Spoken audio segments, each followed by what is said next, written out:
What's up guys, I'm Olivia. And I'm Kyle. And we're Drivin and Vibin. Today's Thursday, so it's time for another one of our Q&A sessions, so stay tuned.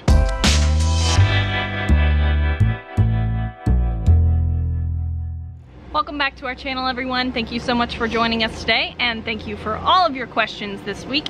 If you have any questions for next week, please leave those in the comments below. And we'll go ahead and dive into it with the first question from Noah.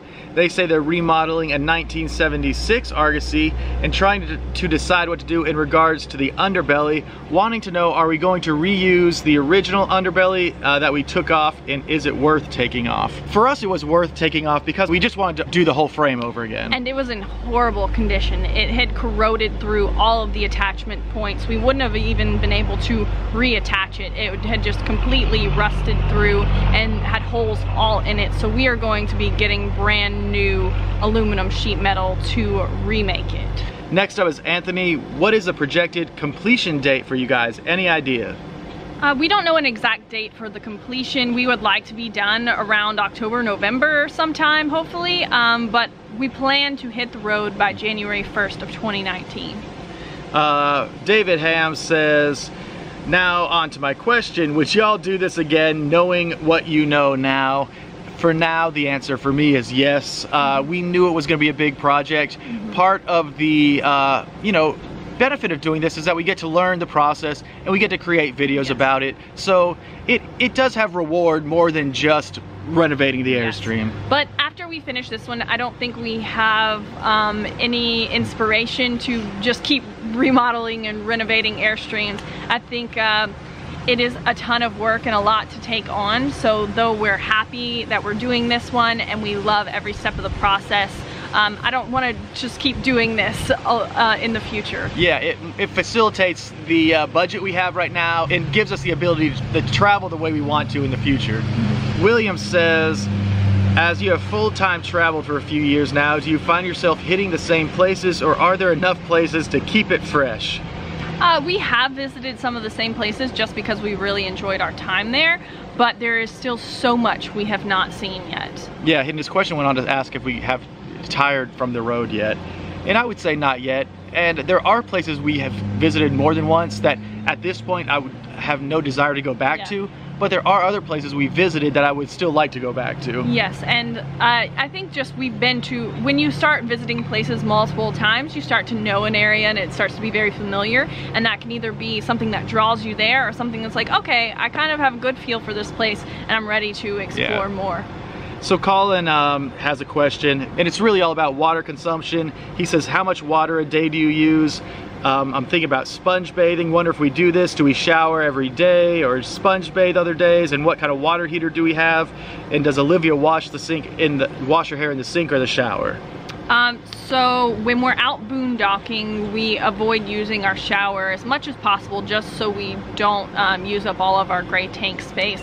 We'll do truck stop showers or pay for a shower at a campground, or just take like those wipe down sponge bath type things until we go stay at an RV park in like 4 or 5 days. So it just depends. I usually, if I'm gonna wash my hair in the camper, I'll just do it in the shower, or even if it's a really hot day in the summer, I even run the shower head out the window outside and do an outdoor shower. Yeah, and more than sponge baths, we really enjoy the wet wipe bath like you mentioned. Yeah. It just uses less water and the cleanup's pretty easy. Yeah, and we have, I'm sure a lot of you guys remember, got a ton of Epic wipes, and they're towel-sized body wipes, and those things, like, you can either use the full sheet like a towel, or I even cut them down into smaller, like kind of hand towel-ish size ones, and those were really great too. So Living Life to the Max says, is your solar on the FiberStream enough to run your AC? How many watts do you have? Definitely not enough to run our AC. We have 200 watts up there and a 200 amp hour battery. We're lucky if we can run our fridge for a day on it. I think most people can't run their ACs off of their solar, and if they can, it's not for very long. Usually to run the AC, you're gonna need to use your generator or just go plug in at a full hookup site. Brian wants to know, while traveling, let's say a truck breaks down on the side of the road and need it towed, what would you do with the camper at that moment? So we use Good Sam Roadside Assistance, and with that it's aimed specifically towards RVers. So not only will they tow our truck, but they'll also tow the camper away. We have just the basic plan. With that, they'll just take us to the nearest shop and not let us select a shop without paying extra. But you can upgrade the plans to different levels, and there are many different companies that have those plans. Yes. And luckily in the past when we've had truck problems, we've already had camp set up somewhere. So the last time that we had this issue, we just got a rental truck for a few days until our truck was fixed, and it wasn't an issue at all. We've never been caught on the road with the camper in tow before. Jim Temple says, when starting a YouTube channel, how do you market your videos? Do you just let people find you in a search menus? Yeah, so when you're starting a YouTube channel from scratch, if getting views is your goal, then create valuable content that has great keywords like the best things about RV living or things not to do with RV living.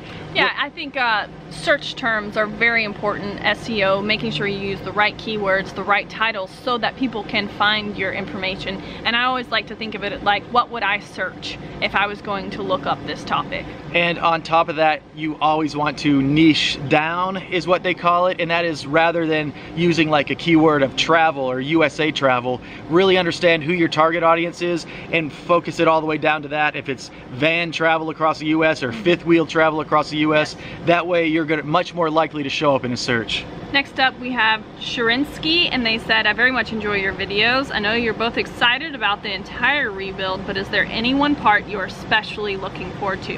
And they're interested to see our layout and space saving ideas.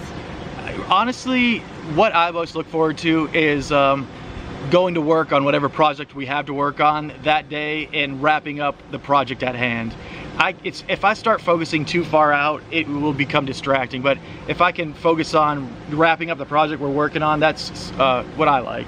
And I kind of agree with you. I'm excited about getting into like the interior layout and starting to build out the interior. And once we have floors and walls, I will have this like huge feeling of like relief, like it's a turning point in things, and we get to start building the interior and it'll start becoming more of our home, and I'm really looking forward to that part of it. Ridgewood Adventure says, do you wish the Argosy remodel would have been done in time for the movie shooting? By no means. I really would like the movie shooting for me to represent how we have been traveling for the past 2.5 years. Yeah, definitely. And we didn't really think at all that we would be anywhere close to done by this point too. So we didn't have any plans of taking it with us. Coastal RV says, what will you be doing to prepare for hurricane season with your Airstream protection? We hope to get the trailer back on the frame as soon as possible and have it mobile. So if we need to move it for any reason, we can. We can always tow the FiberStream with our truck, and our family members have larger trucks if we need to haul off this empty shell somewhere safer. So, but otherwise, just a lot of prayers. Penniless Wanderers, what is the best camera to use for making a YouTube channel? I have one right now, just using my phone. And what microphones or tripods? So if you're just starting, I think the best one to use is the one you've got. Yes, so we started out just using our iPhone 4, I think, and we didn't have any fancy equipment. We only got this camera in the past year or so, and it's a Canon G7X Mark II. We like it a lot because it's really small and portable. We don't feel awkward out in public pulling it out and filming with it. And we don't have any special type of microphone. We have this little wind muff thing that goes on the top of it to help reduce wind noise. And then we have a bin row tripod that our friends actually gave to us. So we kind of just collect things here and there along the way. We don't have a super fancy professional setup, and we just, you know, invest and make little improvements along the way. Yep. Next up we have Gordon Crow, and they said, do you have an agent or agency that can book Kyle's gigs in areas you know you are visiting? That would be nice, but I enjoy the hustle process of going out there and getting gigs. So yeah, we don't have an agency, but if we know we're going to be in an area, I'm pretty good at doing research and finding out who to contact and going ahead and contacting them. Tamara says, I realize you get many questions. Answering them all would be difficult. And their question is, do you have any control over what advertisements are on your channel? Like what type of commercials are played? What if there's a product that you don't support or like that is being advertised? Can you ask YouTube to take it off your channel? So all of the advertisements on YouTube are directly targeted to the individual. So it's based on your search terms and things that you look at on the internet. We have no control over what ads are shown to you at all. And the only way that we can control what ads are shown is if we demonetize the video, and that would mean no ads would show up. Yeah, and when Olivia says what you're searching, not what you, the creator, are searching, but what the person viewing the channel. Yes. So there's different advertisements for every single viewer. And we've seen people complain about these ads in the past, not on our channel necessarily, but just on YouTube, seeing certain ads. But it is always funny because those ads are catered directly to what someone's searching. Yes. So, you know, we really can't control it, but we do have faith that Google is going to give them the ad that will generate the most money based on their habits. And we really just are fine with whatever they choose is the best suited for them, and regardless of what products they are, because the advertisements are how we make money from this channel. So we want things that are specifically catered to each person. Joseph says, why not remove paint and buff up the aluminum if possible on this Argosy behind us? As you can see, it's painted, and there is aluminum underneath there. We've heard stories from both sides and seen examples from both sides that whenever you strip this paint off, sometimes you get beautiful aluminum, but sometimes you get, what do they call it? Defective. So the reason they painted the Argosies, were a more economical version of the Airstream in the gas shortage of the 70s. So they used imperfect aluminum panels. They might have been scratched or discolored, things like that. So that's why they are painted right out of the factory. So you might have really good quality panels under there, or they might be a little imperfect, and the paint was meant to hide all those imperfections. And the ends on each end are steel too, so those will not polish up, so they would have to be painted.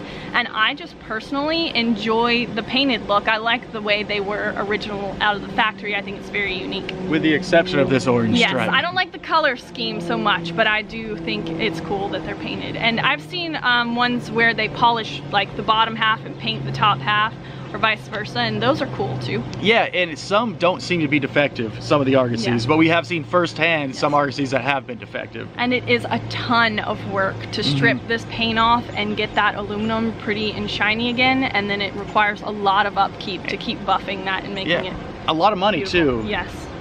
Andrew says, what kind of exterior storage does the Argosy have, more or less compared to the FiberStream?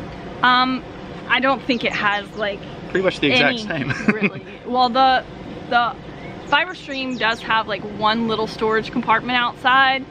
This one may have one small one that the battery went in, but essentially nothing. Yeah, we don't really, we're not used to accessing storage from outside the rig, and we probably won't really build anything custom for this to access outside storage. So, but we do have an old fridge vent on the side that we could turn into a storage point if we wanted to. But we mainly plan on using the bed of our truck for storage. We'll get a camper or a truck bed cover or something and have that be our garage, kind of like we do now. And just not have anything that big to take on with us. Yeah. We're not trying to upgrade our load too much. So that is all the questions for today. Thank you guys so much for asking them. And you know, ask those in the comments below if you have them for next week. Yes, thank you all so much for joining us, and we'll see you next time. Later on.